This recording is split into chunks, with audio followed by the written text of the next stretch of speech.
শুভেচ্ছা সুস্বাগত বন্ধুরা।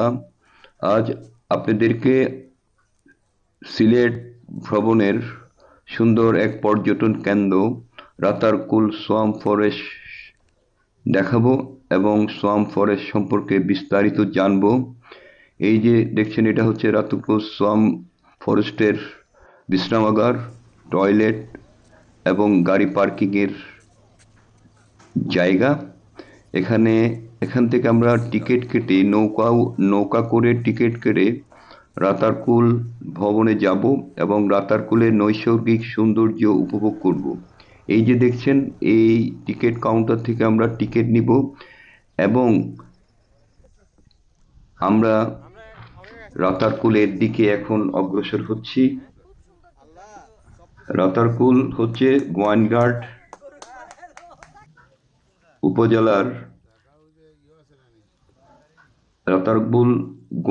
উপজেলার চিরসবুজ এক বন, গোয়াইন নদীর তীরে অবস্থিত।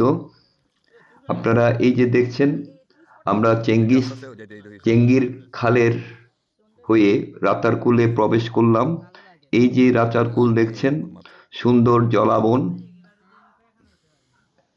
এখানে সবচেয়ে বেশি জন্মায় করজ গাছ। এখানকার গাছপালা বছরে 4 থেকে 7 মাস পানির নিচে থাকে। বর্ষাকালে এই বন 20-30 ফুট পানির নিচে নিমজ্জিত থাকে। বাকি সারা বছর পানির উচ্চতা 10 ফুটের মতো থাকে। বর্ষাকালে এই বনে অথই জল থাকে 4 মাস। তারপর ছোট ছোট খালগুলো হয়ে যায় পায়ে চলা পথ, আর তখন পানির আশ্রয়ন হয় বন বিভাগের খোঁড়া বিলগুলিতে। এই যে রাতারকুলের বনের দৃশ্য দেখছেন, এখানে যেই গাছগুলো দেখছেন, এই গাছগুলো হচ্ছে করজ গাছ, যা এই রাতারকুলে 20-30 ফুট পানির নিচে জন্মে। আর সুন্দর দৃশ্যগুলো অবলোকন করতে করতে আমরা যখন বনের ভিতরে যাব, তখন ছিমছাম নীরবতা সারা বনে। এই বনটা সিলেটের গোয়াইনঘাটে অবস্থিত বাংলাদেশের একটি মিঠা পানির জলাবন।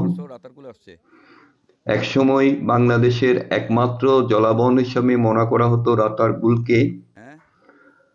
তবে এর মাঝে বাংলাদেশের আরো অনেক জলাবন আছে। পৃথিবীতে মিঠা পানির যে 22টি মাত্র জলাবন আছে, রাতারকুল জলাবন তার মধ্যে অন্যতম। আমরা এখন নৌকায় করে রাতারকুলের বিভিন্ন নৈসর্গিক সৌন্দর্য দেখছি। আপনারা জানেন, এটা একটা জীববৈচিত্র্য সংরক্ষণ এলাকা, যার কারণে এখানে ভ্রমণের সময় ইঞ্জিন চালিত কোনো বোট ব্যবহার করা হয় না। হাত চালিত বোট বা নৌকা দিয়ে আমরা রাতারকুলের নৈসর্গিক সৌন্দর্যগুলি দেখছি।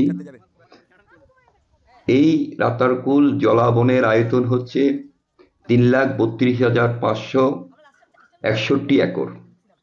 একে রাতারকুল সোয়াম্প ফরেস্ট হিসাবে অভিহিত করা হয়ে থাকে। যাক, এই বাংলাদেশ সরকার এই রাতারকুল সোয়াম্প ফরেস্ট 1913 সালে বন্যপ্রাণীর অভয়ারণ্য হিসাবে ঘোষণা করে। তাছাড়া 31শে মে 2015 তারিখে বাংলাদেশের বন অধিদপ্তর 204 হেক্টর জলভূমিকে বিশেষ জীববৈচিত্র্য সংরক্ষণ এলাকা হিসাবে ঘোষণা করে। কাজেই এটা একটি জীববৈচিত্র্য সংরক্ষণ এলাকা। এখানে উচ্চ স্বরে মাইক দিয়ে গানা বাজনা করা যায় না, নিষেধ। কোনো ধরনের বন্যপ্রাণীকে বিরক্ত করা যায় না। সুন্দর রাতারকুল থেকে সবাইকে শুভেচ্ছা, শুভকামনা রইল।